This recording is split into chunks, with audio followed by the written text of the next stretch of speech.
Ladies and gentlemen, welcome back to this week's episode of the Gym Owners Podcast. I'm your host, Tyler Stone. Over there's John Fairbanks. How's it going, John? We are playing It's a going very great. we are going playing a excellent. very dangerous game. We had some technical difficulties, so we're rolling in this nearly blind. It seems to be recording okay, but we hear each other very strangely and inconsistently. So, if we get extra ranty and one-sided, one of us rants, the other one rants. That may be the nature of this episode. I was also extra screamy this morning at coaching, so my voice is also shot. Yeah.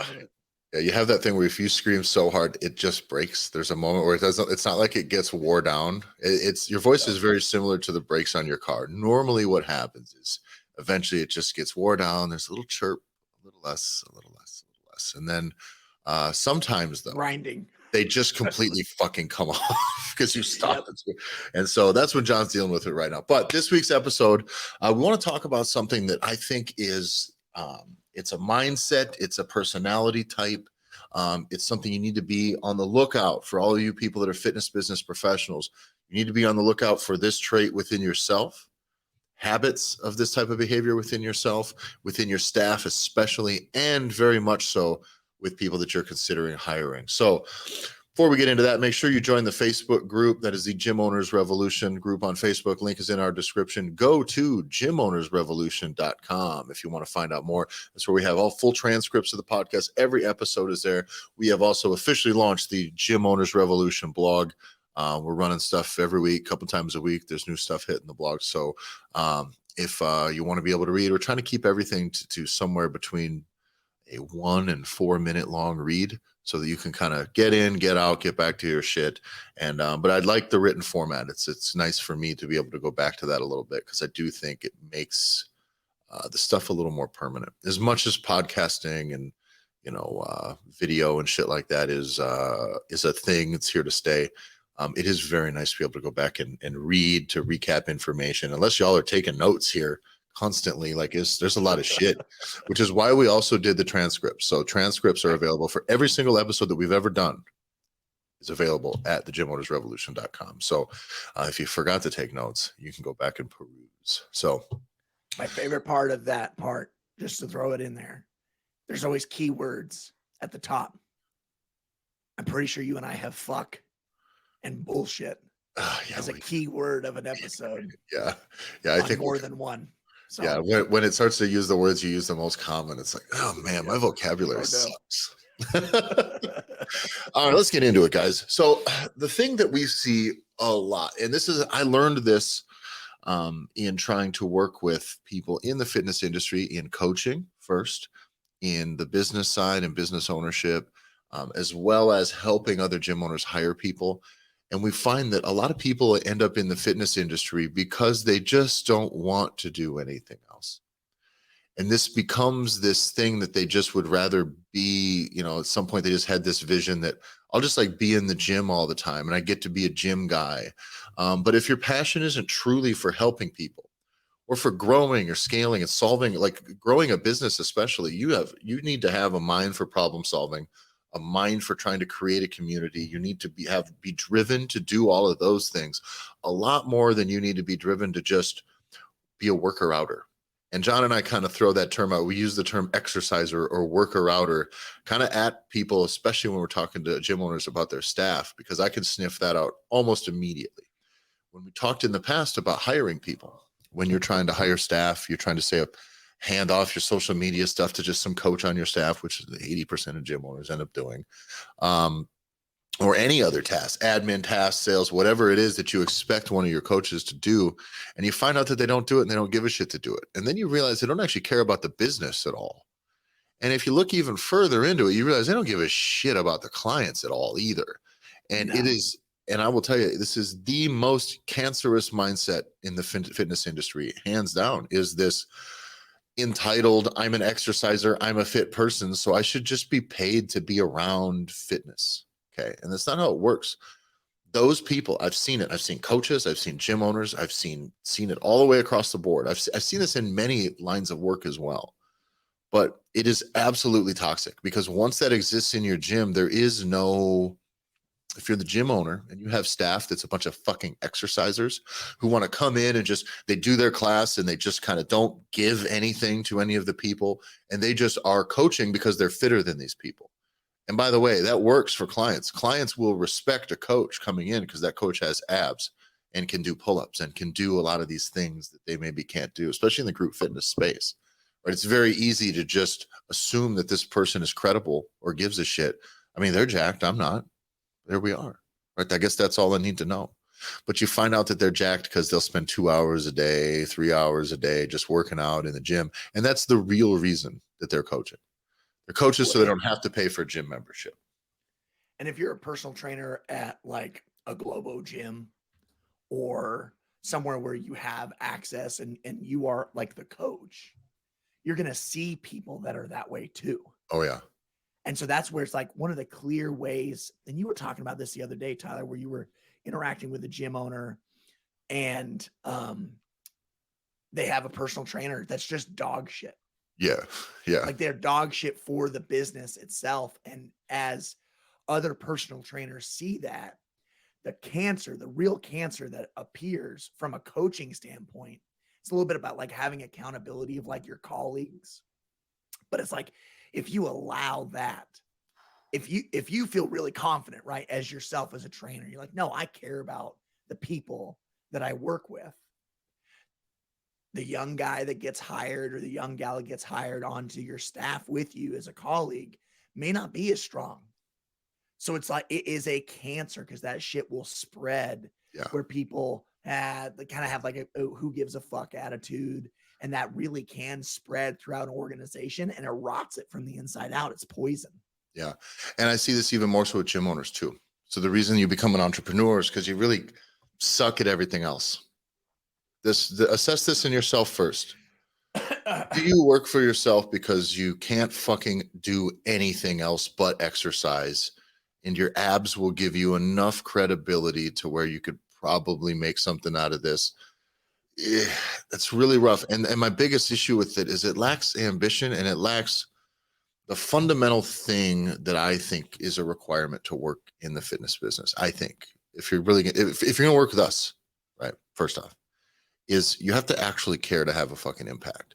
And you should feel like this is a calling, not just you checking your boxes, right? 100%. This should be a thing you should be passionate about. We talk about this, turn your passion into a profession. That's what our thing is, right? That is our thing. But I see a lot of people whose passion is worker outerness, exercising. And not even that, because that dies every couple of years. That becomes less and less and less for a lot of these coaches. And then they become very bitter, jaded, and they just will be very, very, very entitled. So you really need to be careful. You need to keep an eye on this. But that's the worst part is they'll come in and it will, like John said, rot from the inside out. So how do you identify this?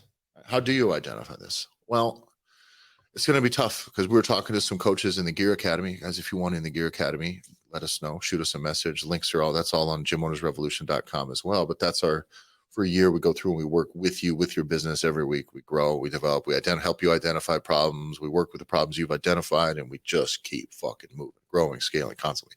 Great program. So if you want in, let us know. gymownersrevolution.com. But one of our coaches we've had many coaches that have hired people or had these hiring conversations. And the conversations before you hire somebody officially are always the most promising conversations you'll ever have with somebody. It's shocking. Because I hate to break it to you. If someone wants to work for you, they're going to tell you what you want to hear. That's fucking pretty easy. Like my favorite are like the interview questions, right? It's just like, well, why do you want this job? It's like, because you're going to pay me money. Yeah, like be real. Yeah. Like, what are you talking about? And so can you root it out? Yeah. You can ask the right questions. The truth is they're just going to lie. It's if I tell somebody, if I say, hey, I mean, even if I frame it as such, right? Like what is your passion? Define your passion. What do you hope to say? I just really like help people. I really like coaching. I really can't wait to focus on coaching and clients. I just really love it. And it's all just, and you just won't know until you get in there. You see a motherfucker ignoring half the people. They're being bitter or crusty. And it's a calling, and it's a calling to service. Okay. And it's not supposed to be easy. It's not supposed to be easy, right? It's supposed to be draining. Like a person should be willing to give lots of energy to this process and should kind of feel drained by the end of the day, but know that like that's what this job is I'm trying to lift people up. I'm trying to push people forward. And it is the fucking makes me so furious when I see people phone it in because they just want to have gym time. And the truth is just because they're unambitious across the board. Right. So they lack In ambition to everything. do anything with themselves. And they go, this is the one thing I kind of like to, I don't know, let me just kind of my way into this. And it's fucking They're awful. oozers, right? They ooze through life. Yeah. They ooze in everything they do. They ooze with their families. They ooze with their kids. If they're married, the odds are they still probably are a fucking 35-year-old that lives with 4 other goddamn roommates and has no aspirations to do anything. Yeah. Like that is how their existence. And that's where it's time. Like you got to put in like it's protecting what's yours because you do give a shit. Exactly. Your brand and your business needs to be constructed around compassion, empathy, results, quality coaching product, clients getting from where they are to where they want to be, creating a very positive experience from top to bottom within that. And anyone you hire should identify with that and go, yes, I want to be a part of that. Like I want to be the best. And it's a thing that I find very often, you know, having moved from places where there are bigger cities, where there's people with ambition a little bit. There's a small town Midwestern culture thing that I've identified quite a bit here. It's a Southern thing too. Is it that people don't want to be even good at anything? It's weird. I would love to have somebody in town who has a restaurant who wants to be the best cook in town. Doesn't even mean they got to do things different or crazy. Like who just is really trying to be great at it. If it's a coach, I want to be great at it. I had a business mentor and a employer a long time ago who was that way. It was, I want to do things different than everybody else. I want to be more professional. I want it to be the most jaw-droppingly professional experience that nobody would have ever expected to come from this industry. Right. And now when I heard that, I go, yes, that's what I want. That's what I want to be a part of. Right. That's what I want to be a part of. But we would also get employees who go, I don't want to do this. Why do I got to do all this stuff? It's so much work. Right. And those people were always the worst, literally the worst. They were toxic. They drug the whole system down. And you need to show a unified front as your entire business, which means everybody needs to be on board, at least outwardly. And if they're faking it, you'll catch it pretty quick, but you can't let that stuff slide. So the way to work around this is you just got to pay attention. Thing one, right? Thing two, they will get away with whatever you allow them to get away with, no matter what. So absolutely, accountability is the number one thing. And we've touched on this for accountability with clients, accountability for coaches, accountability for management, the social media stuff. But this is a thing you need to be your whatever system for hiring these people. And when you plug them in and onboard them, whenever you turn them loose to a client, it's like at this point, you need to be doing check-ins. Here's what you do. You're going to kind of watch. You're going to kind of observe. You're going to be around for a couple of them. Maybe you check in with the client and don't tell the staff. Maybe you message that client, hey, this is so-and-so from the gym. Saw you had your first couple sessions with Coach Room. Do you have any feedback or anything you'd like me to know, or how's things going? I hope things, whatever. And you don't got to be subversive. Should be supportive. Again, unified front is the thing, but they should know like you're trying to do QA. And I promise clients tolerate shit coaching. They do dog shit coaching. They tolerate very low effort coaching. They do because they don't know any better. They do because there is a power dynamic in play there where they just think that that's how it is. And that dynamic can be all over the place, from very compassionate to very cruel or very disconnected. And it all kind of feels like it works across the board.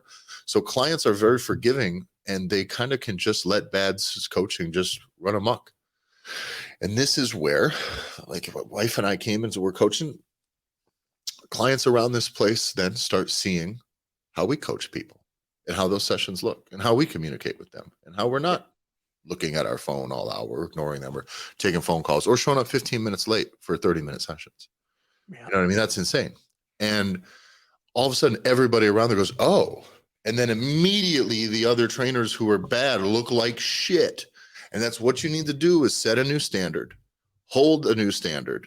Like it's a thing you need to hang on very, very tightly to, because that is the most important thing for your business going forward, is that people come in and be impressed.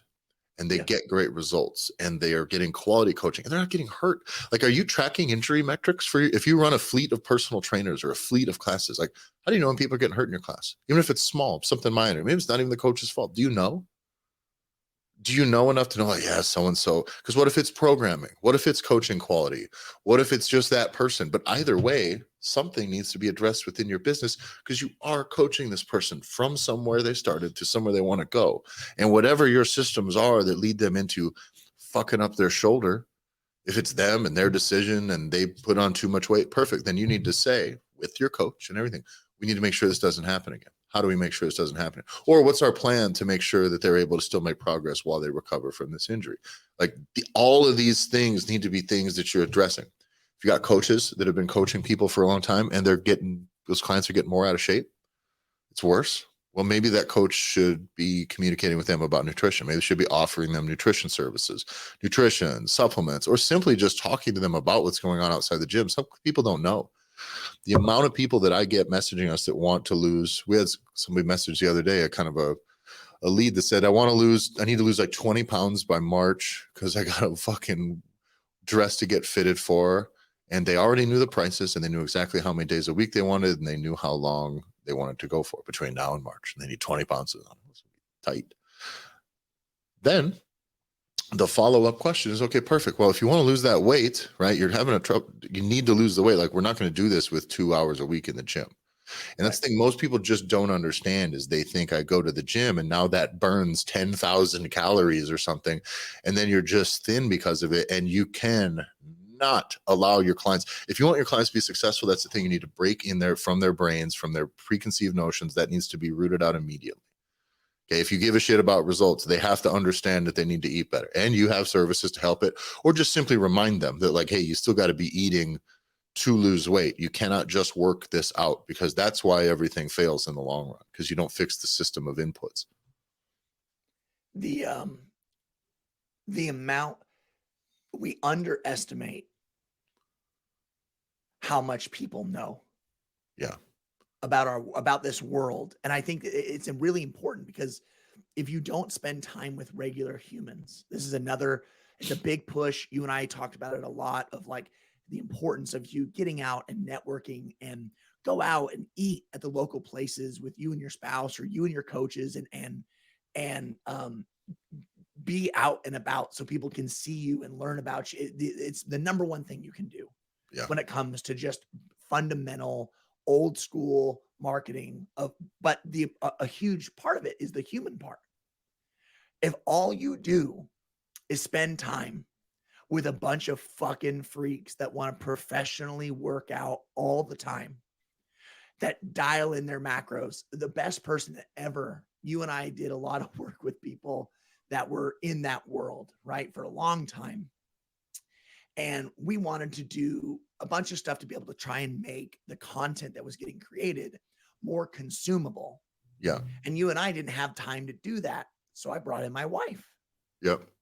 And my wife, for a year, wrote articles based off of content that was getting produced to bridge the gap of all the up your own ass stuff, too hoity-toity, too complicated stuff.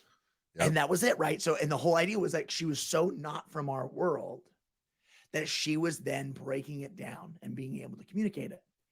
And the number one thing she immediately called out is, what do they mean when they say that they're having a hard time working out for like the third session that day? She's like, what is that? What is that? And I'm like, oh, well, this is a problem. Like, women in the CrossFit world, over like they push themselves so hard that they like miss their periods, or they push themselves so hard. She goes, that's fucking no one. Yeah, that's no one. She's like, what are you guys? Why is this being talked about? She's like, this isn't even 1% of the population. And so she immediately was calling out, just like, it's what you guys are talking about right now is very much up your own ass. For sure. And she called, and it just took her like one episode to be like, why is this even being, you claim, and this was good, right? She goes, you claim to want to be able to communicate and help the 99%. But everything you guys are creating right now is only for people that are so far up their own ass that no one on planet Earth can connect with them, except for people that are really fucking broken or are so far over there. Or I have think only everybody- been paying attention to every word you said for years, and then all of a sudden you wonder why you're having a hard time attracting new people to the stuff. And that's the Regular thing that humans. you guys run into, especially as gym owners, with your staff, who they are, is the whole thing needs to be oriented and directed at the client, at who the client is, at who they will be, okay, at that process, and who the potential new possible clients are going to be. It's the only fucking thing that matters. Okay, that's it.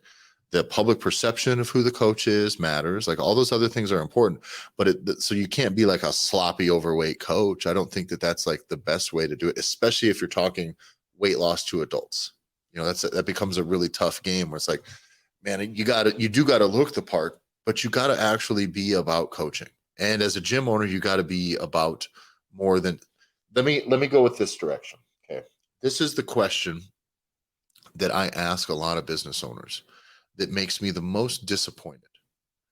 Okay, the most disappointed is I ask them, like, what's like the most if all of this stuff with you owning your gym went the best it possibly could go, what's that look like? Like, tell it to me. People have really, gym owners, personal trainers, coaches, they have really small, shitty, superficial, uninteresting visions and goals in regards to their career and their business. It sucks. It sucks a lot. And I've heard a few that have had interesting ones. I want to dominate the entire tri-state area. I want to be at the top. I want to get over $1 million a year. That's the game. Now I want to work with that person. Right away, I was like, perfect. Good. So we can move with progress. I talked to a gym owner the other day, and I said, so are you full-time yet? He's like, no, I have my day job, and that's okay. But it was like, I'm never really going to quit my day job. It's too good. It's too easy. Okay. So do you have any coaches or plans? Like, no, we like break even and stuff. So it's kind of okay. I was like, well, where are you trying to go with this? And that's the thing I always get to is like, where do you want this to go? Do you just want a job? And 90% of gym owners out there just want a job in fitness, and they just don't want a bunch of headaches, and they're okay with it not making them a lot of money.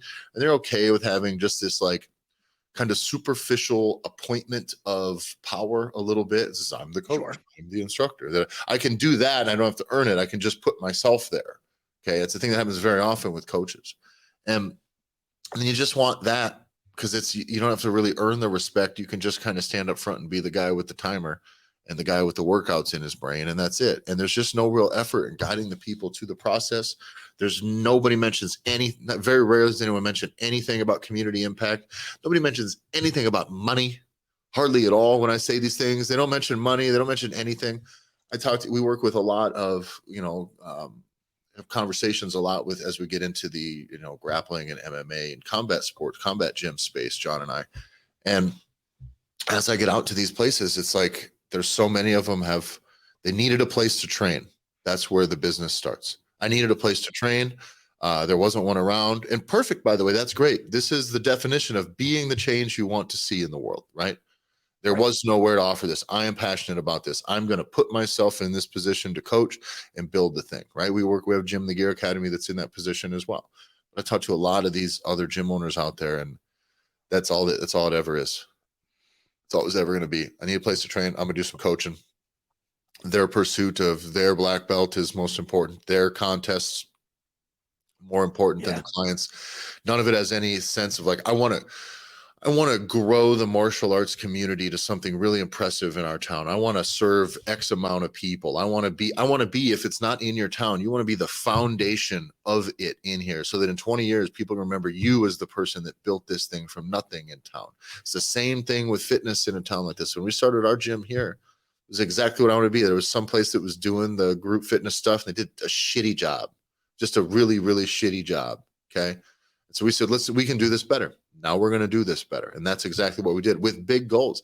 Tanner from Massonomics, same thing, same town, tiny town, no fucking good trainer whatsoever. He didn't need to want to make a bunch of money on it off of the gym. But what he has now, having leveraged the brand and building a brand to something that is global and large and produces well, now there is an absolutely top-notch, like hardcore training facility in this town that's used by 50 people. that doesn't Sure. matter. He wanted the facility. He wanted the spot to grow that and didn't want to have to do, but that's a goal that is commendable. And most of you guys and your coaches, if your goal, what's the impact you really want to have? Ask Your them that community.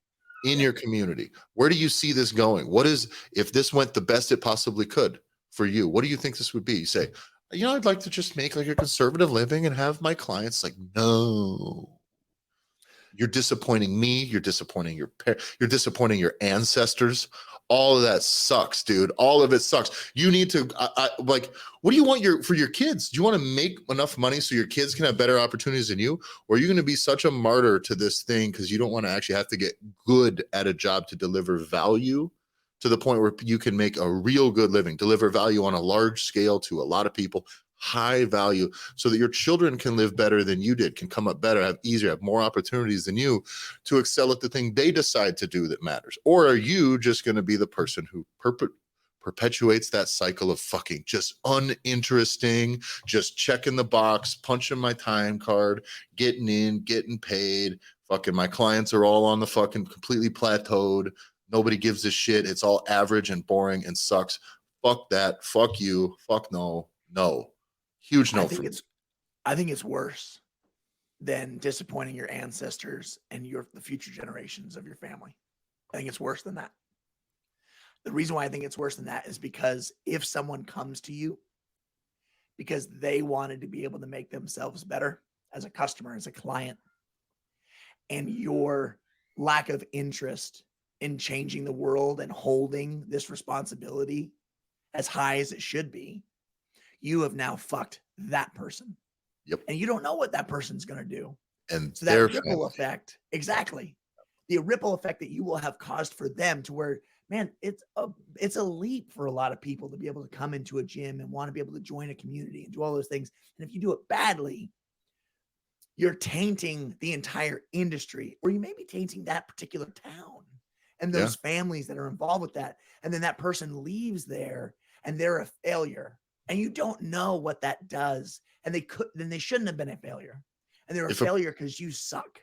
Yeah. And if a person leaves a gym or stops working with a trainer because they stop getting results or for whatever reason, and they skid back and they fall off, that affects the whole family, by the way. Do you think the family, if that person ate healthy and exercised for 6 months, 8 months, a year, got into shape, but then because you were kind of uninterested and didn't have a path forward for them really at all, they just fall off, just completely fall off because you failed to really engage with them? Do you think that family at their house a year later, 2 years later, when this person's put back all the weight on, do you think that affects them mentally? Yes. Do you think that it is going to, that the whole kids are going to be eating healthy now or not? Do you think the whole thing skidded back? Now you fucked. And I don't want to say this as though it's not just like it's your fault, because people are beholden to they're responsible for their own behaviors, but it's the missed opportunity, and the missed opportunity to like actually now you take I think fitness and health is a gift. It truly is a gift, and you can help somebody find that gift. You can say, here's the things let's get this for you. Like I can teach you how to do this. We can make it about you, not me, right? We can make it about your process so that this now fits your life. We need to change your life. Okay. And when you do that, that is an entire family that learns to eat healthier, much to the kids' chagrin for a little while. That's a wife who finally is attracted to her husband again for not just being sloppy and gross and looking like he's just going to march ever fatter to a gross and early grave. That's the Midwest curse, man. I got to tell people all the time, like, you don't have to be fucking uglier next year, dude. Like, you don't have to. Like, we can do this. It's not that hard. You got to do some stuff different, but like, stop accepting that next year you're going to look worse than you did this year and feel worse and like yourself less because you got yourself in that situation. The opportunity to turn that around for entire families, students in your community, you're missing out on that completely, which means it's the most selfish thing in the fucking world. A bad coach and a bad gym owner that are all these traits that we've described, for me, is the equivalent of Purdue Pharmaceuticals. Yeah. For all of our listeners, as creators of OxyContin. The reason why they're as bad is because that gave people hope. That drug gave people hope and then fucking crushed people and crushed their families. If you give someone hope, They hired you. They came in. You convinced them for a moment that you gave a shit. and then you allow that hope where you don't give a fuck, you let that hope rot and die and go away, is you're the worst. And for me, it truly is you're the worst fucking people on earth, because it's, if you're not gonna hold that kind of a standard, you're not gonna try and do people a solid with stuff that's so, for better or for worse, in our societies, it's to try and put yourself out there and be willing to say that I'm not as good as I want to be and I want to be better. And then to have someone just be like, I don't give a fuck. Yeah. I just pretended to give a fuck. I'll pretend, and then I'm gonna maybe not like you that much, and then I'm gonna hope you go away. Yeah, like that is what that does, is so catastrophic. And that's why, like, again, it's don't create a Google My Business profile. Don't do any marketing. Please go away. Like, have that be shut down. Don't do anything, because you'll do the world a favor by crawling back under the rock or going back into your hole. Go and bag not groceries, risk- go stock shelves, go Yeah. work at a call center, Go go be do something like that. And go but that's be the thing, is a uninterested. lot of people in the fitness industry are doing a coaching job, or I open my little gym because it's cheap to open gyms for the most part, truthfully. You can open a functional fitness gym, especially a personal training studio, for very little money. It doesn't cost that much money. That doesn't take that much equipment. It's just not that much. A global gym is a very different story. There's millions of dollars that start up very often to have a global gym for equipment and all the stuff. But it's not that big of a deal. It's just not as expensive to open a gym as it is to open a fucking, department store, or, like, you know what I mean? It's not that tough. So it's easy. There's a low barrier to entry, and people with low ambition very often find their way into that work. Yeah. It's like, I don't know, that's the thing I kind of like doing. No, you kind of like exercising. And this is a very important thing to differentiate. Your skill or your progression as an athlete is very different and almost an entirely disconnected thing from your progression as a coach. Okay. And that also, while they're connected, should be an entirely different thing than your progression as a business person, as a business owner, as a gym owner. Those are very different. Moving every needle forward at the same time, very unlikely.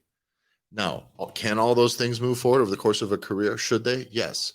But if you're worried about competing a lot as an athlete, just know that, like, to do that, to optimize that, I have very rarely are you going to find competitive fitnessers that are also great full-time coaches. At least not at the height of their career, right? On the fitness side of things. And very rarely are they also truly running a successful business. And if they are, it's usually based upon just simply leveraging the brand from being a very, very visible competitor. So know that if you're focused on yourself, you're the thing that requires the most attention directed towards other people is coaching, and that's a problem. Now, getting very good at a coach, being really, really focused on what goes on the floor, that's great. That is simply one aspect of your business. So know that fulfillment is one aspect of your business. Your business requires lots of other things. So I see a lot of gym owners work very, very hard at being good coaches. We're developing great coaching systems, because what happens on the floor in your gym matters. It truly does. But can you sell? Can you market? Can you communicate what you do? Are you afraid to talk to people when they come in? Do you have any real systems that go on? Does your offer actually make sense? Is it aligned? Or are you just only worried about coaching dork stuff? Because we saw that in the past as well. John and I worked for places where we had gym owners and coaches were focused very much on the quality of their knowledge and the way that they went about their approach to coaching. They're all fucking broke, dude.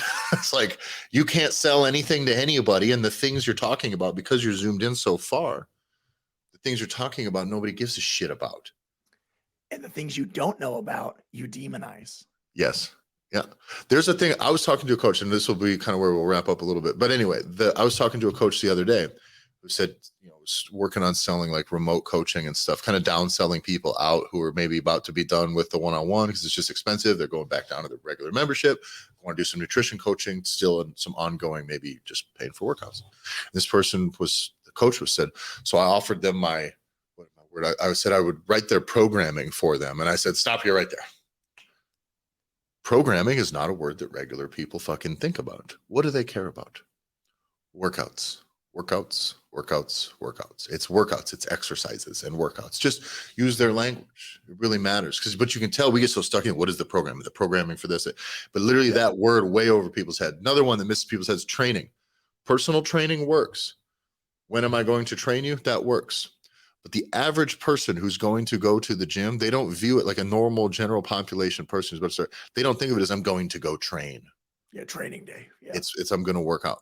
I'm going to go exercise. I'm going to go get a workout in. It's so just know that the things that you're, again, you got to fix your whole mindset and direct it towards them. Oh, what was the other one? Another one, and I didn't tell any other coaches this one yet. Diet. It's okay to use the term, hey, let's come in, let's get you on a diet. It's okay. It's okay. It doesn't make you fucking hokey or shitty or whatever. Like every person who wants to lose weight goes, I need to get on a diet. I need to get on How it. dare you? But I see coaches who want to be better than the room, smarter than everybody else, and they literally will avoid that word. And I kind of do it too. I don't want to. We'll put you on a nutrition plan, food. I try to buck around it, but the more I look at it, it's like what's the most well-known nutrition plans out there? Ketogenic diet, Atkins diet, low carb diet, and you fucking assholes are carnivore diet, and you assholes are out there trying to sell shit to people like, would you like my customized dong cycling fucking whatever plan? It's stupid. It's dumb. Like we only eat liver and animal genitals, and we cycle that every Wednesday. Between that and the growth hormone, like, just shut up. This is my diet. This is the diet. Okay, we're going to get you on a diet that works. Like, it's okay to use the language that people give a shit about because it's about them, not you. Okay, so I do want to let you guys know. I know you guys listen to a lot of, and we use the words you a lot as though it was you that sucks, right? It's not, but we are talking at a type of person. So you need to identify, we have to say something. If I say those people, it's just less interesting. So, but if you see those traits in your staff or in people you need to sniff them out. You can't just can people automatically either. I was talking with a gym owner who has a really bad personal trainer, and it's like, there really isn't any reason. And their clients, they just kind of don't know any better. It's like, how did he put it? It was like, well, most of his clients kind of stay. And I said, well, what is their other choice? Oh, they haven't had one. Okay. Right. And they just don't know any better. And so, but you can't just can the guy because he lacks passion. So you got to nudge There's it. laws. Yeah, depending on where you live. We can fire a motherfucker here for no fucking reason, dude. but like, you don't want to just create ill will. Give a person a chance. Say, okay, here's what I need. I need you to be more accountable to this. No phone on the fucking coaching floor unless you're timing somebody. Give them your attention. You need to be on time. If you're late, I'll check. I'm going to be checking in with your clients once a month. They're going to get a fucking form to fill out from the business to let us know how you're doing and what they think you could do differently or better. And so all that stuff, those are the things I want you to. So don't just, I know we said a lot of shit where it's like, these people fucking suck and they're toxic, and they do, and they are, but you're still running a business, and not everybody's going to be perfect right off the bat. So it still is on you to correct behavior, observe bad behavior, try to correct it, give somebody an opportunity to be successful and do things the right way. And then when they fail for that is now a reason to discuss. Because there's a thing that I do a lot with coaches, gym owners, because we work with a lot of them. I don't have the patience to deal with all of their bullshit. And what I find myself doing is identify right away, very early in a process, all of the things about them and their mindset and the things that they're doing that I don't like. And I'll find myself just immediately trying to delete those parts of their personality in real time. I go, nope, I don't like that about you, John. We got to do something. This is not going to work. This whole thing, the way this person approaches this, they got to go. It's got to go. I'm not doing right. But that's not the way you can't do that within your business. You just can't. Okay. Well, because it's still part of their fucking personality. Yes. So the fact is, if they're still there, it's either you're okay with it, which you shouldn't be for all the reasons we just ran about for 40 minutes. So then how do you fix it? And it is on you, and to hold them accountable and to hold that standard and to establish a standard. Yeah. If you don't have a standard, that's why these things happen. So exactly. Well, that's going to do it for us, guys. I got to get going. Speaking of coaching, if I don't leave here now, we're going to be late. Go to the gymownersrevolution.com. That's got all the stuff. Get in the Facebook group. That link is in the description. Start reading the blogs. Start reading the stuff. There's going to be really good shit there. And if you see something you like, share it for us on Facebook. Share it for us within your like kind of coaching or business owners communities and shit like that too. You don't need to share it for your clients. It's going to be way too deep, fucking way too much inside baseball. But like if you have gym owners and coaches in your world who you read something, you go, oh shit, so-and-so, that could benefit. Absolutely send it to them. Okay. So thanks a lot for listening, everybody. Follow the show at the Gym Owners Podcast on Instagram. Follow John at JBanksFL. Follow me at Tyler F. and Stone. Later.